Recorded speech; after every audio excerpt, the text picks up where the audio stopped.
An Instinct for Dragons is a book by University of Central Florida anthropologist David E. Jones, in which he seeks to explain the alleged universality of dragon images in the folklore of human societies. In the introduction, Jones conducts a survey of dragon myths from cultures around the world and argues that certain aspects of dragons, dragon-like mythical creatures, are found very widely. He claims that even the Inuit have a reptilian dragon-like monster, even though they had never seen an actual reptile. Jones then argues against the common hypothesis that dragon myths might be motivated by primitive discoveries of dinosaur fossils, and claims that the common traits of dragons seem to be an amalgam of the principal predators of our ancestral hominids, which he names as the raptors, great cats and pythons. The hypothesis to which Jones conforms is that over millions of years of evolution, members of a species will evolve an instinctive fear of the predators, and he proposes ways in which these fearful images may be merged in artistic or cultural expression to create the dragon image and perhaps other kinds of hybrid monster. Finally, he suggests sociological reasons for why such images may be perceived differently at different stages of a culture to try to explain why Chinese dragons are considered basically good and representative of government, but the great majority European dragons are evil and often represent chaos.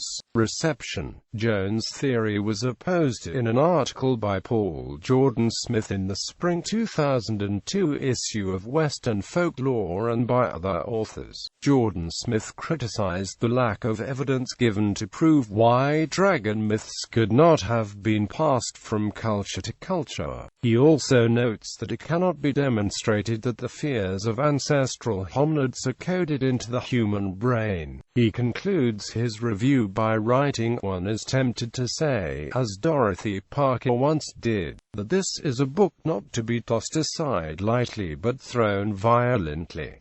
But no, it is not worth spending even that much energy on." D. Ogden writes that Jones' ideas might offer pause for thought given the universality of dragon-slaying narratives. He adds, though, that the compound cat, snake, raptor creature are imagined by Jones is mostly the Western stereotype based on medieval imagery, and that Jones has sought out similar images in a way that lacks rigor. In particular, Ogden notes that the dragons of Greco-Roman myth do not fit with Jones's prototype, typically lacking one or more of the hybrid components.